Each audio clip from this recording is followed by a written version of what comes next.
Jadi kita urusi cuman ada yang data di sini, Pak. Jadi tanggal 16 Maret saya juga mendamping, tapi udah agak siang, Pak. Mas Elena tahu, sudah agak siang nyampai. Pada hari itu masyarakat menyetop alat yang kerja. Jadi di situ juga saya mengusulkan supaya tidak terjadi konflik. Saya minta alat dikeluarkan dari lokasi. Alhamdulillah perwakilan HP waktu itu juga nurut, Pak, di lapangan. Jadi tidak terjadi bentrokan di lapangan, Pak. Jadi dari tanggal 16 seluruh kegiatan MHP di lokasi yang sedang disengketakan ini stop di daerah, Pak. Cuma kalau untuk luasan seluruh saya belum tahu, Pak. Kalau yang dilaporkan oleh masyarakat kepada saya kurang lebih 100 hektar. Nah, dari tanggal 16 itu kita udah pernah nitip pesan-pesan ke yang di lapangan, kita siap, Pak. Mau dimediasi dimanapun kami siap. Melalui Pak Kades kita sudah melapor. Pada tanggal 24 Maret Pak Kades mengundang pihak MHP. Kami sudah nunggu dan Rangga juga sudah datang, perwakilan masyarakat sudah datang di kantor desa, ternyata pihak MHP tidak datang. Kalau tidak salah pada waktu itu Pak Data langsung melapor ke Kabak Tarkom, Pak. Jadi dia melapor ke asisten satu pemerintahan, melaporkan masyarakat yang mengklaim tanah. Nah, kita sampai tanggal 27 Mei belum ada niat mau melapor, Pak. Cuma karena berhubung MHP dia yang dulu melapor ke Pemda, ya itulah ada ide dari saya, ya kita ke wakil kami, Pak, untuk melapor. Jadi biar wakil kami di DPR tahu cerita masyarakat, kan?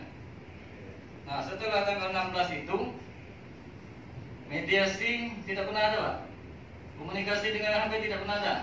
Pekerjaan tetap lanjut tapi di wilayah yang lain, Pak. Tapi tentunya bukan yang sedang kami hadapi, Pak. Itu di lokasi yang lain. Tapi tetap wilayah Tanjung Agung. Nah, mediasi yang ini tanggal 11 Mei 2020 ada panggilan dari asisten satu melalui Pak Bupati. Jadi untuk rapat upaya penyelesaian sengketa lahan dengan MHP. Di sana sudah saya jelaskan, masyarakat yang ada di sana sejak 20 tahun yang lalu memang ada, Pak, yang tanah di situ tidak pernah digusur oleh MHP. Kalaupun kebun yang sekarang yang ada yang digusur itu memang ada yang tanaman 2010, ada yang 2011, Pak. Nah, setahu kami dari 2009 termasuk tanah yang di lokasi saya itu ada sawit 3 pokok, jengkol itu sudah habis, Pak. Itulah makanya saya juga ikut melapor di dalam itu, kan. Yang saya sesalkan, Pak, MHP tidak pernah koordinasi. Kami kan sudah ada Pak Kades yang baru. Menurut Pak Kades belum tahu juga rincian berapa luasan yang ada di sana, Pak. Itulah makanya kami juga berambisi melapor sini. Tanggal 11 itu mediasi belum juga putus, Pak. Pihak MHP tetap berjanji koordinasi dengan kami. Hingga tanggal 19 kalau salah, 19 Mei kita ke lokasi. Menurut MHP menentukan titik koordinat. Nah, setelah itu memang ada titik koordinat yang dapat, kan. Cuma setahu kami dari tahun itu belum pernah ada batasan yang dibikin oleh MHP, Pak. Baik patok maupun pelang, ataupun himbauan, ataupun penyuluhan ke masyarakat desa Tanjung Agung bahwa areal itu milik mereka. Kami tidak mengakui milik mereka, Pak. Soalnya setahu kami dari nenek moyang di situ memang ada yang kebun. Memang ada, kami juga terima kasih ada yang kebun yang tinggal, yang masih ada kebun karet. Cuma yang jadi masalah cuma ada 12 perstil yang ada tanam lupa. Yang sisanya memang bukan luka, Pak. Tunggulnya pun masih ada yang kayu besar-besar, Pak. Di sini juga kami minta kalau memang ini tolong dicek lokasi. Kita tinjau sama-sama. Nah, pada tanggal 19 Mei kemarin itu pihak MHP menentukan titik koordinat. Disitulah dapat 9 titik, termasuk yang sepadan sungai, Pak. Itu kemarin kan udah ada kelewatan batas, Pak. Kita udah baik-baik menjelaskan, tapi mereka juga nggak pernah komunikasi. Jadi dari titik koordinat itu ada 2 titik yang memang udah melewati ambang batas pada sungai. Bahkan limbah dusteran dibuang ke sungai. Itu tanggal 19, Pak. Setelah itu tidak ada komunikasi, Pak. Baik dengan saya ataupun mungkin dengan Pak Kades atau Pak Camat. Nah, pada tanggal 11 Juni ada lagi pelaporan hasil dari koordinat warga. Di sana pihak MHP berjanji bahwa akan bicara langsung dengan kami. Jadi Pak Asisten 1 dia bilang kan sudah mulai ke permukaan. Cuma sampai dengan jam ini belum ada titik temu, Pak. Kalaupun pondok mau diganti 1.000 rupiah berarti ada. Ini tidak ada sama sekali, Pak. Padahal Pak Hernandi sendiri bilang kita akan komunikasi dengan Pak Alpemat, dengan Ketua BPD, dengan juga dimediasi Pak Camat. Tapi sampai dengan jam ini belum ada. Kalaupun ada untuk hari Selasa, itu kemarin hari Sabtu MHPM ke lapangan, Pak. Nah, dari tanggal 11 Juni kemarin memang tidak ada kesepakatan yang mengikat, Pak. Jadi intinya di situ saya mewakili masyarakat yang ada nama di data-data ini. Masyarakat ini tidak ada lokasi lagi mau kebun, Pak, kecuali di sana. Saya pernah menyampaikan apapun yang terjadi, apapun bentuk dan jenisnya, mereka tetap mau berkebun di sana, Pak. Soalnya area yang lain masih ada sekitar 4.000 hektaran yang wilayah Tanjung Agung untuk wilayah CMHP, Pak. Cuman mereka ngotot, kami juga pernah, Pak. Ini saya sendiri pernah ngantarkan ke MHP. Kami dari LSM pernah menyampaikan surat, kami mau audiensi supaya kalau ada permasalahan di Tanjung Agung bisa kita koordinasikan. Ini tanggal 9 Juli 2019, tidak ada tanggapan sama sekali, Pak. 3 bulan kemudian kami kirim lagi surat, tidak pernah ada tanggapan. Saya juga heran, manajemen MHP ini kita mau niat baik saja, tidak pernah ditolerir. Nah, ini ada Pak Hernandi. Ini diterima surat kami, saya sendiri yang antar ke MHP bulan Juli 2019. Kalau tidak salah Pak siapa? Sunarmin. Nah, terakhir yang usul anggota saya Pak Hendrik, itu yang nerima Pak Sendi. Tidak ada balasan sama sekali, Pak. Jadi saya juga heran, kok kami dari LSM saja nggak dipedulikan. Nah, terakhir yang lebih parah lagi, surat dari Pak Kades sama sekali tidak dihiraukan. Di dalam makanya tanggal 11 hari Sabtu kemarin, Pak Camat juga ke lapangan. Pak Kades nyuruh buat surat kan minta di stop dulu, Pak, kegiatan. Bukan untuk selamanya mungkin untuk mediasi. Cuman pada hari itu Pak Hernandi bilang hari Selasa mau ke Tanjung Agung. Cuman pada wilayah itu bukan ini saya, Pak, itu wilayah MHPN. Yang saya fokuskan tetap yang ada di data ini, Pak. Kita tidak melebar kemana-mana. Kami tetap yang ini, yang ada data yang ini. Selain yang ini, itu urusan yang lain, Pak. Jadi intinya kami dari masyarakat yang merasa dirugikan di sini, Pak, itulah ada yang data-datanya. Saran dari kami dari DPD tidak banyak. Yang pertama, apa yang disampaikan oleh Ketua LSM tadi, kami sangat sependapat. Apabila tanah masyarakat yang ada tanam tumbuhnya, tolong dipikirkan oleh pihak perusahaan. Walaupun bentuk APW, istilahnya pernah ganti rugi ataupun tali hasil itu gimana silakan. Kami berharap karena terus terang tanam tumbuh yang ada di lahan masyarakat itu memang ditanam dan dipelihara. Itu menurut kami karena kami juga dusun.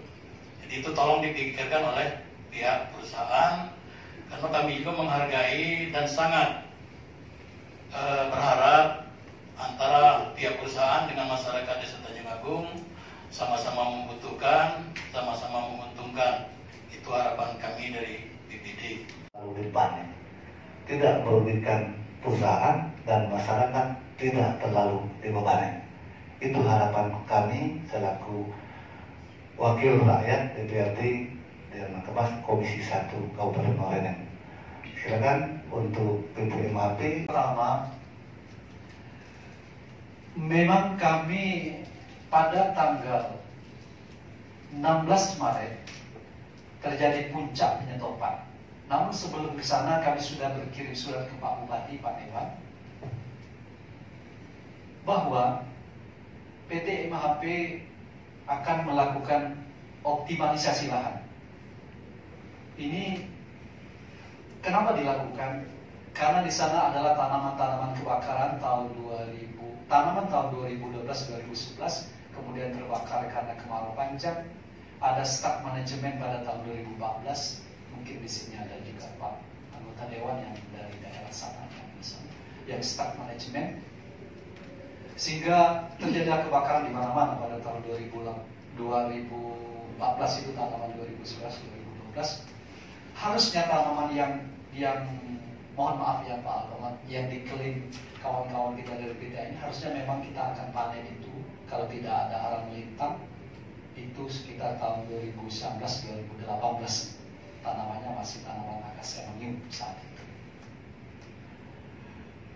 Kemudian area yang diklaim ini adalah area kelola izin UPHHK PT MHP sesuai SK 38 maupun SK revisi terbaru SK 799 Pak Dewan, Pak Api benar Pak. Karena ini dalam SK kelola kami, maka pada tanggal 21 Desember 2019 PT MHP melakukan peninjauan lapangan bersama perwakilan pemerintah desa, tokoh masyarakat, pengurus MHBM Desa Tanjung Agung, dengan tujuan agar pekerjaan yang dilakukan PT MHP ke depan tidak menimbulkan konflik, tidak menimbulkan konflik sosial di masyarakat. Adapun hasil bahwa lahan yang akan dilakukan optimalisasi merupakan area kerja PT MHP yang telah dikelola sejak tahun 90 sampai dengan 2011 yang tidak ada tanam tumbuh produktif milik masyarakat. Ini kami yakini seperti itu pada saat kami melakukan tanggal 21 Desember 2019. Proses berjalan pemegang izin. Ini yang jadi poin. Di satu sisi kita ingin berteman. Nah, sebenarnya teman ini Pak sudah kita tuangkan juga. Sudah kita tuangkan pertemanan, persahabatan dengan kawan-kawan kita Tanjung Agung melalui apa? Ada namanya Badan Kemitraan yang ini sudah menasional, sudah diakui oleh Kementerian Kehutanan, yakni membangun hutan bersama masyarakat. Nah, lembaga inilah sebenarnya menjadi perkat antara masyarakat Tanjung Agung dengan MHP. Nah, cuma memang dalam perjalanannya mungkin belum bisa memuaskan kawan-kawan kita dari LSM Peduli Tanjung Agung. Karena di situ nanti akan ada share atau pembagian sharing keuntungan. Ada namanya jasa manajemen 1,5% dengan Pak Haji. Ada jasa produksi sebesar 3.250 per ton Pak. Kalau 4.000 melahirkan sekian ton nanti ke depan, sekian ratus juta uang yang akan keluar ke masyarakat Tanjung Agung melalui lembaga. Tentunya tidak melalui person. Karena kita kalau untuk ke person Pak Dewan yang terhormat, kami mungkin nggak bisa Pak memuaskan setiap individu. Tapi kita melalui lembaga resmi yang dibentuk oleh pemerintah desa. Dalam ini Pak Budi dan pejabatnya yang ada di desa. Nah, jadi inilah kebingungan kami. Kami sebelum berangkat, kami minta mandat dari direksi, dari GM. Kebetulan kami deputi GM-nya Pak. Kami diskusi. Kalau mereka minta tanah, nah susah. Nah, kalau minta tanah, ya bukan ke kami, tapi lebih kepada yang pemberi izin. Dalam hal ini Kementerian Kehutanan. Kementerian Kehutanan. Kan kalau kami yang diberikan izin memberikan kepada orang lain, pihak ketiga, ini disalahkan Pak. Disalahkan secara hukum. Dan ini sudah banyak contoh, mungkin Pak Dewan sudah sangat paham persis kejadian Tanjung Api-Api. Nah, kami tidak mau ketika kami berhenti, karena kami mungkin 5 atau 6 tahun pensiun Pak Dewan yang kami hormati. Kami tidak mau dipanggil-panggil nanti. Kami menyerahkan ini salah menurut hukum. Itu. Kemudian terkait ganti rugi juga sama. Kami sangat-sangat. Nah, sebenarnya kerutan ini dituangkan tadi melalui kemitraan, membangun hutan bersama masyarakat. Silakan masyarakat mau borong, kita punya bukti dokumen, kita libatkan kok masyarakat untuk kegiatan operasional Pak Dewan, untuk kegiatan tebang. Ini diakui oleh Pak Kades juga Pak Kades ya, ada Pak Budi ikut, ini sahabat kami Pak Budi dari SH, kemudian ada Ketua MHBM menyerahkan kegiatan tebang kepada Bapak Dodi Tajudin untuk di daerah sana. Kemudian kegiatan tanam sama diserahkan juga kepada Bapak Kurniawan Sa. Oke, karena setidaknya apabila ini nanti ada kesepakatan lagi yang dengan rombongan 100 hektar ini akan komplain dengan MHBM dalam hal ini masyarakat Tanjung Agung, karena MHBM itu adalah melalui lembaga desa yang sifatnya untuk masyarakat Banyuwangi secara umum. Nah ini yang perlu kita pisahkan, karena di sini jujur setahu saya dulu MHP itu ada program MHBN, ada program MHR. Nah mungkin menurut saya, mulai saya mengingat MHR ini cenderung kepada mereka yang kembali ke MHR. Kalaupun memang ada solusinya nanti. Karena apa yang disampaikan MHP tadi tidak bisa memberikan ganti rugi dan tidak bisa memberikan lahan. Karena kita tahu bahwa ya memang kalau berdasarkan undang-undang ini tanah dan air dikuasai negara untuk masyarakat. Dikuasai oleh masyarakat dalam hal ini yang diusahakan oleh masyarakat, ada sepadan sungai yang tidak boleh kita garap, ada bahkan desa mungkin di dalamnya. Ada desa. Apakah mungkin kalau termasuk HPH ini desanya akan digusur? Kan nggak mungkin. Apakah mungkin ini yang jadi permasalahan? Ini sudah dikuasai oleh MHP, tapi karena 2011 ke 2009 ini mungkin sudah menjadi belukar. Nah kategori 2015 dengan 2020 kan jangka waktunya lama, 7 tahun. Wajar kalau menurut kami, pengamatan kami di atas meja, wajar kalau masyarakat ingin berkumpul, ingin menguasai lahan itu karena merasa tidak ada pemilik, karena sudah ditinggalkan dalam ini cerita kita, bukan suatu kesimpulan dan rapat ya. Wajar masyarakat menguasai lahan itu karena itu mungkin menurut mereka karena batang serunya sudah besar, sudah bisa dibuat kayu kusen, kayu apa. Ini masyarakat mengkomplain ini dikuasai karena nenek moyang tadi katanya kan, karena nenek moyang. Kemudian ada juga yang ditampilkan melalui surat keterangan jual beli dan diketahui oleh Kades dan surat keterangan tanah kepemilikan. Ini ada bukti bahwa bahkan desa juga mengakui itu bahwa tanah itu bukan milik MHP kalau berdasarkan surat ini, karena Kades itu kan mengetahui dari surat ini. Dan perlu kami sampaikan juga kepada manajemen PT MHP, karena saya dulu tidak lama di MHP, cuma 15 tahun. Jadi pada saat kita melaksanakan pengukuran, itu pakai alat ukurnya kalau nggak salah mereknya Sunto. Jangan baik ditambah ujungnya loyo. Jadi alat Sunto itu biasnya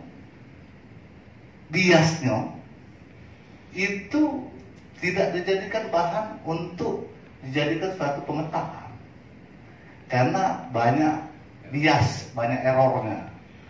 Bukan tidak mungkin, ini cerita saya, tidak dijadikan dalam suatu keputusan supaya nanti masyarakat mengaku salah, MHP juga mengaku salah, masyarakat mengaku benar, MHP juga berharap sama-sama kita mencarikan solusi. Dari kronologis ini bisa kita sama-sama memaklumi, sama-sama menyadari, baik masyarakat menyadari maupun PT MHP menyadari. Karena jujur, dulu tahun 90 kita melaksanakan pengukuran dengan alat Sunto. Biasnya sangat tinggi. Bukan tidak mungkin lahan itu menjadi sempit, tidak sesuai dengan di lapangan. Bukan tidak mungkin lahan itu menjadi lebar dari peta. Petanya 10 hektar, di lapangan bisa jadi 15 hektar karena bias. Tapi karena ini ada pemetaan peta udara yang kami juga sampai sekarang mungkin ahli yang bisa membacanya. Kita juga tidak tahu kalau dia juga peta udara manggut baik, termasuk Pak Kades, Pak Camat juga mungkin manggut baik, iya baik. Dan juga setahu saya MHP ini tata batasnya gimana lah ya, agak lemah ngomong kayaknya. Dalam hal ini tata batas mungkin ada patok, ada apa, batas ini ringkal akhir, ringkal luar MHP. Sampai sekarang mudah-mudahan tahun 2002 sekian semenjak 2006 ke sini sudah dipasang tata batas. Tapi apabila tata batas itu sudah ada, tidak mungkin masyarakat tidak mengetahui bahwa lahan itu masuk areal pengelolaan MHP. Jadi perlu kita sama-sama pertimbangkan untuk mengambil supaya masyarakat juga menyadari dan MHP juga menyadari keberadaan MHP. Memang kalau alasan MHP tidak bisa menyerahkan lahan itu karena dapat minjam, kembalikan kepada awalnya. Kalau masyarakat menilai, saya rasa ya biarkan baik lahan itu, biarkan masyarakat mengelolanya. Bisa saja terjadi itu, karena MHP tidak bisa mengganti rugi atau memberikan lahan itu kepada masyarakat, karena sudah termasuk mereka ini termasuk lokasi pinjam pakai dengan kehutanan. Yang namanya pinjam pakai itu, pinjam kalau nak balikannya balikan dulu, kalau dulu nak minjamnya, kira-kira aja itu. Untuk mengikut sertakan atau memperdayakan masyarakat dalam MHR, ini dari Komisi 1. 2, untuk masyarakat yang telah menggantungkan mata pencarian pada lahan tersebut, lahan yang dipermasalahkan, untuk diberikan uang kerohiman seperti apa yang diinginkan oleh masyarakat. 3, untuk para pihak agar tidak melakukan kegiatan di atas lahan sengketa sebelum ada penyelesaian ataupun kesepakatan masing-masing pihak. Yang keempat, untuk para pihak dapat menyelesaikan melalui jalur hukum dengan menjunjung tinggi etikat baik. Ini rekomendasi dari Komisi 1. Apabila selanjutnya belum ada etikat baik dari para pihak, maka Komisi 1 mengusulkan kepada pimpinan DPRD agar menaikkan hal ini ke Pansus DPRD Kabupaten Muara Enim. Demikian rekomendasi ini disampaikan untuk ditindaklanjuti sesuai dengan peraturan perundang-undangan yang berlaku dan diatur oleh tata tertib DPRD Kabupaten Muara Enim. Ketua Komisi 1 Haji Marsito ditandatangani. Terima kasih atas kesempatannya. Ini menjadi undang-undang bagi para pihak. Jadi ketika rekomendasi itu disampaikan, maka tidak ada upaya lain selain dari menindaklanjuti dari rekomendasi yang sudah disampaikan. Jadi yang kami simpulkan bahwa kami tadi sudah mendengarkan pendirian dari para pihak, pendirian dari MHP, pendirian dari masyarakat, pendirian dari Pak Camat, Pak Kades dan lain sebagainya, dan diskusi dengan kawan-kawan Komisi 1 bahwa rekomendasi ini sudah dibacakan oleh Ketua Komisi, artinya bagi kami di rapat ini sudah final dan ini bisa dituangkan nanti oleh Sekretariat DPRD dalam berita acara rapat dan kemudian nanti tembuskan kepada pimpinan dan sampaikan ini kepada camat, sampaikan ini kepada kades, sampaikan ini kepada masyarakat bahwa DPRD Kabupaten Muara Enim melalui Komisi 1 telah menggelontorkan beberapa rekomendasi untuk ditindaklanjuti para pihak dan kami tunggu tindak lanjut tersebut. Apabila di kemudian hari tidak nampak ada itikat baik dalam menyelesaikan masalah ini, maka kami Komisi 1 akan merekomendasikan kepada pimpinan DPRD Kabupaten Muara Enim untuk dinaikkan statusnya menjadi Pansus DPRD Kabupaten Muara Enim. Ketika di Pansus nanti, maka kami dapat memanggil APH, aparat penegak hukum dan lain sebagainya untuk dipintai keterangan. 3 kali mangkir dari Pansus maka boleh dilakukan pemanggilan secara paksa. Inilah mekanisme yang ada di DPRD Kabupaten Muara Enim. Saya berharap semua pihak menghormati dan menghargai apa yang sudah kami sampaikan. Demikian, terima kasih. Assalamualaikum warahmatullahi wabarakatuh.